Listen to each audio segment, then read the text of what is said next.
everyone. Vanda here of rawandwell.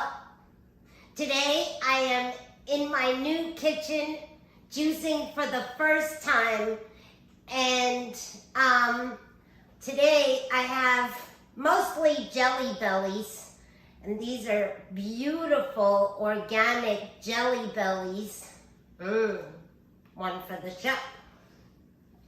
And I have a little bit of a mix under here of cotton candy, some more jelly bellies, jelly berries, and regular red grapes, which I already had at home, that little mix here.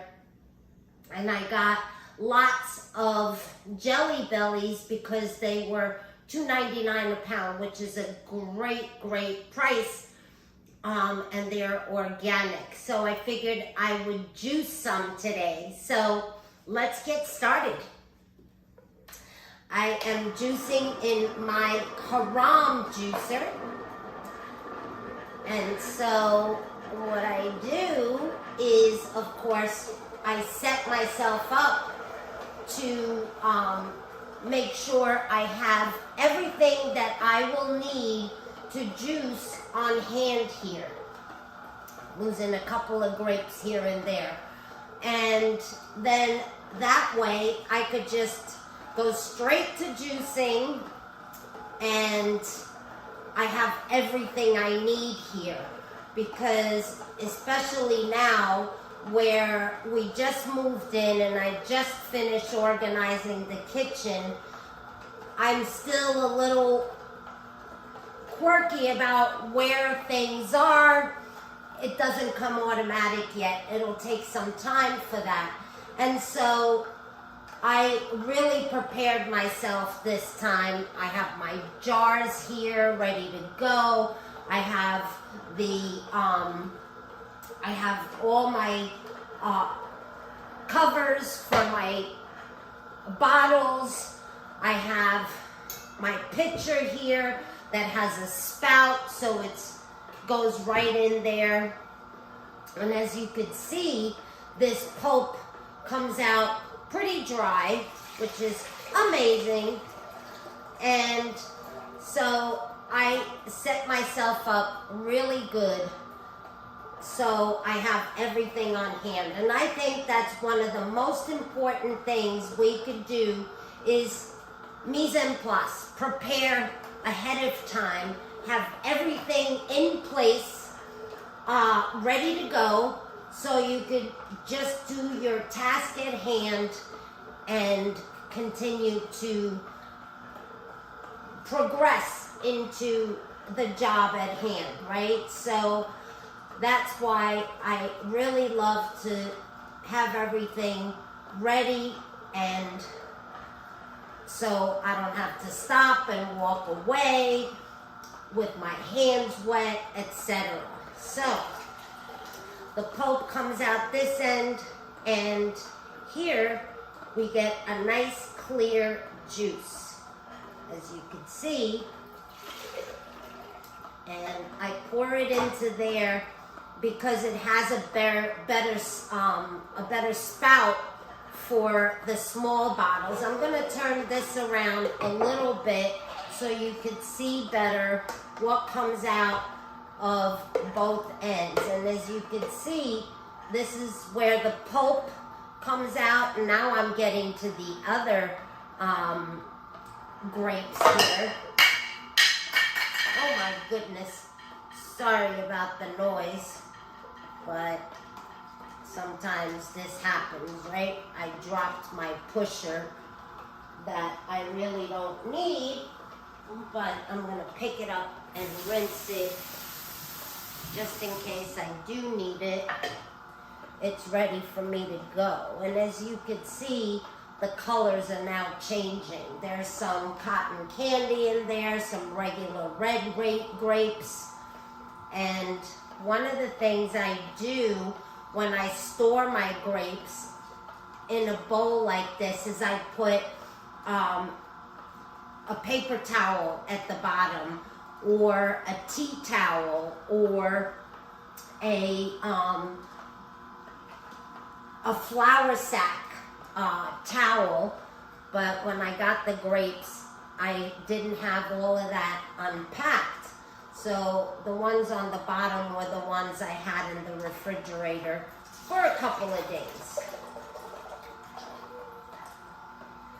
And so I just added the new ones that I bought a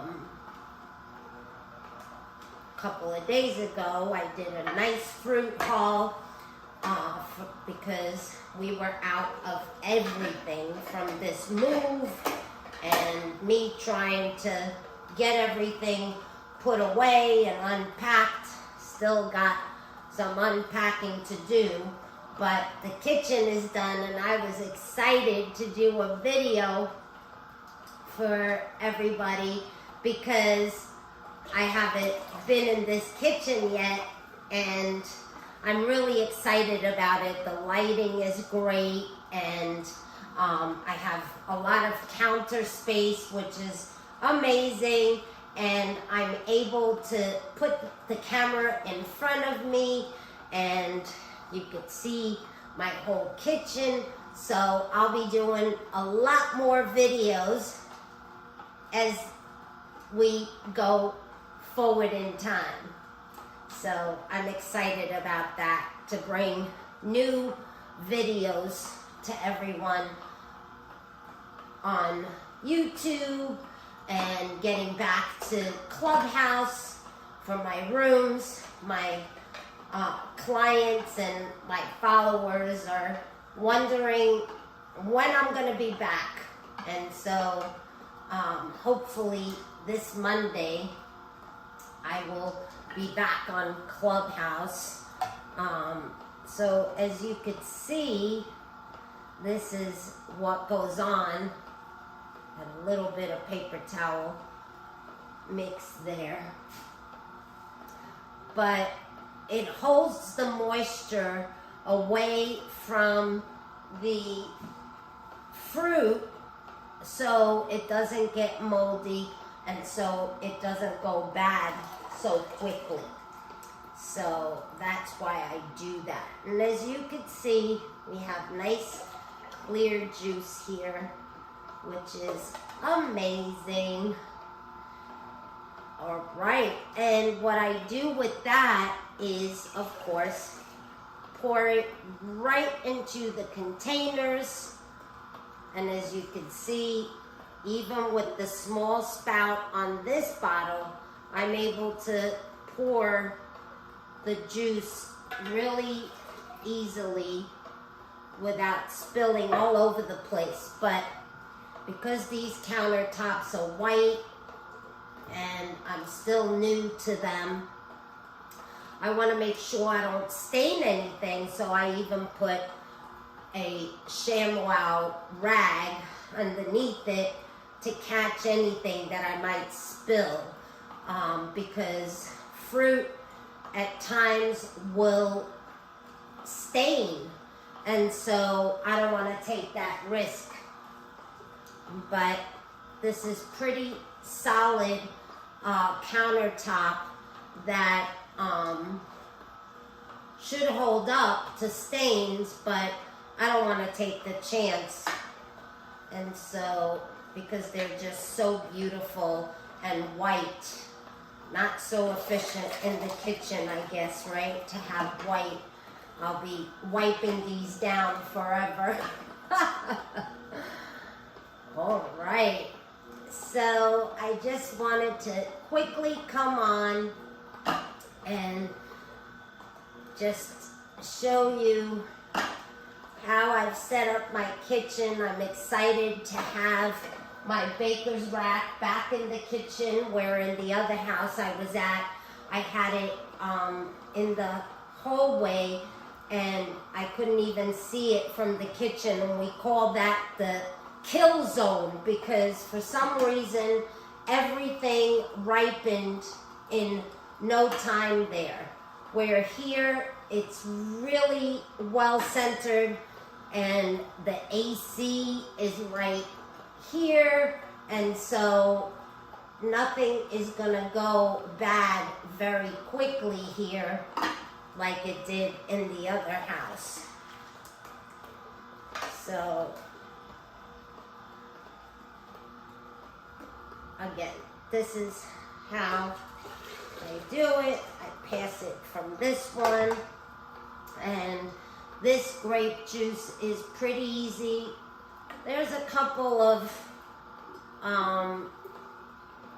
pieces of skin that didn't completely get juiced, but that's okay. I don't mind it. We get to chew the juice, which is really important, and so that encourages us to actually chew our juice, because even with juice, digestion starts in the mouth, and especially with juice that we want to bypass the digestive system in the stomach.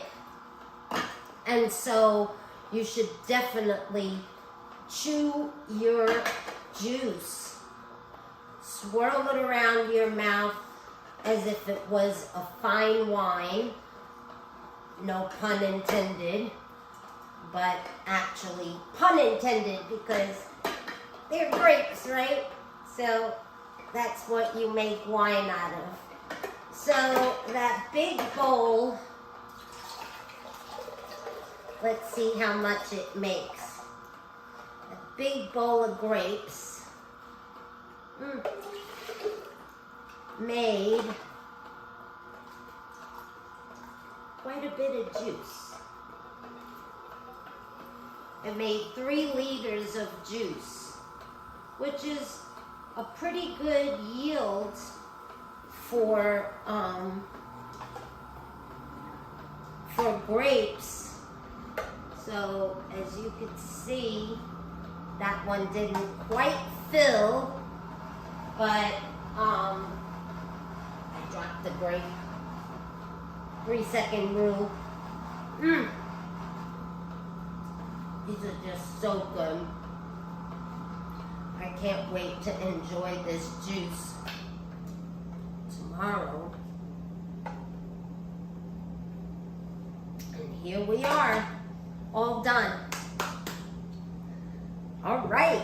Well, thank you for joining me. I will see you next time real soon. Bye for now.